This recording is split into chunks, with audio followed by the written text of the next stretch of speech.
Hey guys, this is David. Welcome back to the channel. Today I'll be talking about 5 things that I stopped buying to save money. I think part of living a more simple life and more intentional life comes with scrutinizing the things you spend your money on. After all, if you spend a lot of time online like me, or just in general, you're constantly bombarded by advertisements, social media influencers, and business owners trying to get you to buy their stuff. And I think that's fine. You know, they're all trying to make a living, but you need to question the things that you see. You need to ask yourself whether or not you need them, and you should buy them.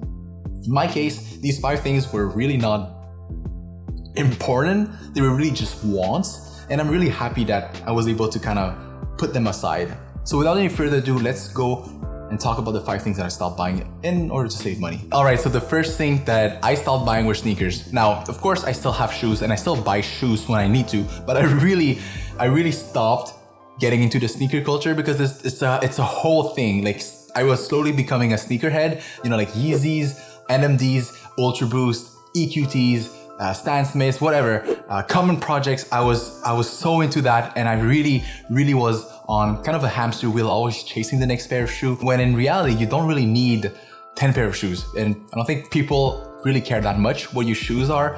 At most, the best I got were compliments. Nobody really knew what I was wearing.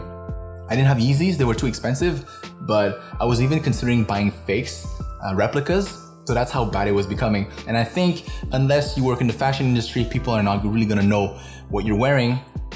As long as it looks good, right? And they're not gonna notice whether it's the latest drop of the season or not. You know, back then I just really wanted the J's because as a kid I couldn't afford them and all my friends had them. So when I started making money, it just felt like, I have to buy it.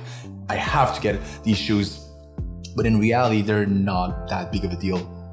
And that realization is what allowed me to not try to look so cool anymore. I was not just able to simplify my life, but I was able to save so much money because these shoes are hella expensive and they also add up over time. Now I still have a few pair of shoes that I wear on specific occasions, but I just don't go crazy over them. I have a few shoes that match with most of my outfits. I try to have like a white, a black shoe, winter shoes, maybe a pair of sandals for summer, but that's it.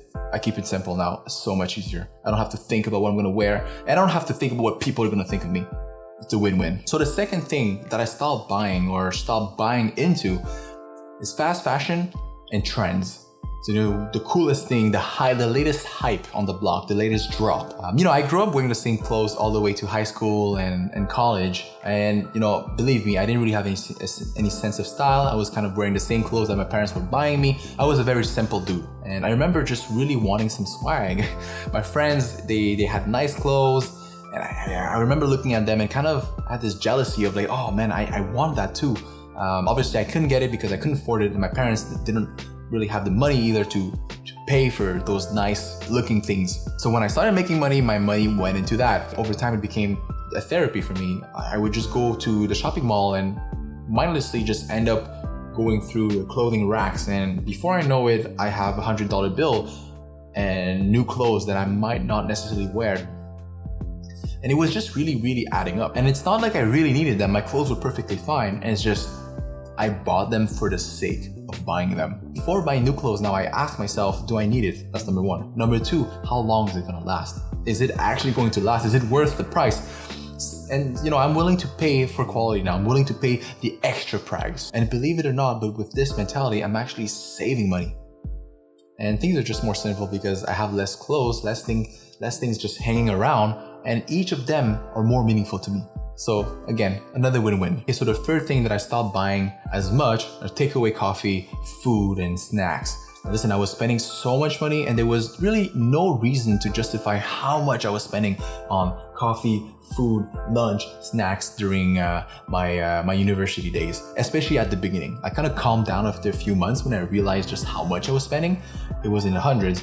And I was living with my parents all the way through college, and I'm just thinking, why was I spending so much money, right? I could have just packed up my lunch. I could have just taken a thermos cup, prepared my coffee, my green tea in the morning so that I could drink it and get that energy boost during the day. So that's what I started doing in university. I was able to save more money and I actually became healthier. Okay, so number 4, I stopped buying into the lifestyle that comes with starting a new hobby or starting a new thing. Let me explain. Have you ever heard of the Diderot effect? It's when you get something new, so you buy new things to complement it. It's just a never-ending cycle of, I bought this, so I'm gonna need this to complement this. But wait, I'm gonna need this to complement this, and I'm gonna need this to complement this, and then this. And it's just a never-ending cycle of buying. But these are not necessarily things that you need. For example, when I started my corporate job, I went on a shopping spree because I didn't really have business clothes. I was a nurse, I wore scrubs, and I had regular clothes, no business attire. So I went on and bought new shirts, new pants, new belts. I bought multiple belts, I bought multiple dress shoes, socks, and everything kind of had to match. And I needed rotations because I'm there 5 times a week, so I had to buy a lot of stuff. It was never ending, right? Obviously there are cases where you can't really control it, like when you're buying a house, you're gonna need to buy furniture if you don't need it. But the question is, do you actually need to buy everything right now? Do you need to complement everything right the moment you started, when you get the house, or when you get a new job, or when you get into a new hobby? And this is what happens when you're starting something new. Everyone's trying to sell you a lifestyle full of stuff that you need to buy in order to complement it. They give you the false impression that if you buy this, then you're gonna become better. If you buy this, then you're gonna fit into that category. Let's say you wanted to go to the gym and you wanted to become healthier. There's a bunch of things that people are gonna make you think you need. Like, first of all, you're gonna need like all kinds of shoes. You're gonna need running shoes to run on the treadmill. You're gonna need flat shoes if you're gonna squat. You're gonna need like lifting gloves. You're gonna need sporty clothes. And make sure to buy from Lululemon, Gymshark, Adidas, or Nike. Just to get the look. You need to eat every 2-3 hours, otherwise your workouts are wasted. Oh, and get 25 grams of protein at the end of every workout. But then what happens if you live far away? Protein powder. Oh, make sure to shake because you need a shaker, right? You get the point. There's a lot of things that accumulate. But honestly, if you can't do a few push-ups like me when I first started working out, these things are the least of your concern. Just focus on putting in the work and get the reps in. Get the reps in. You don't need supplements if you can't even lift weight, right? Your time and work you put in will yield a lot more progress and a lot more results than the supplements and the gadgets. They might help a bit, but if you don't know how to use it, what's the point of buying it, right?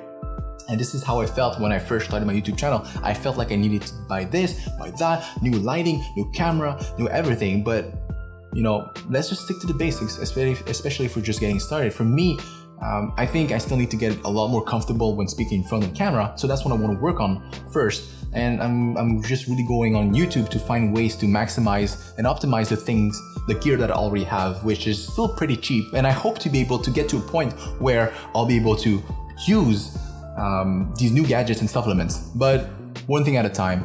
So I think if you're starting something new, stick to the basics and don't buy into the lifestyle unless you've been at it consistently and you've improved a lot, and it would actually improve your performance. And back then I was kind of buying things to complement hobbies that I didn't pursue, right? So it was just piling dust, and that as a whole was a huge waste of money. Okay, so number 5 is buying things on sale when I see them. Obviously, if it's really on sale, like really on sale, and I really need it, then I'll buy it. But most times, it's neither. And I used to find myself buying things just because they were on sale. Have you ever felt this way? It's like Black Friday. It's like you're not looking for anything, but because it's Black Friday or Boxing Day, they're suddenly on sale on something that would be kind of cool to have, but you did not even think about having. And then suddenly you find yourself going to the store, Amazon or whatever, wherever you shop, and then you got it. And this has happened to me so many times. And over years, I was kind of just collecting stuff that was just collecting dust. It's like, oh my God, I'm saving 30% on something that I wasn't gonna buy.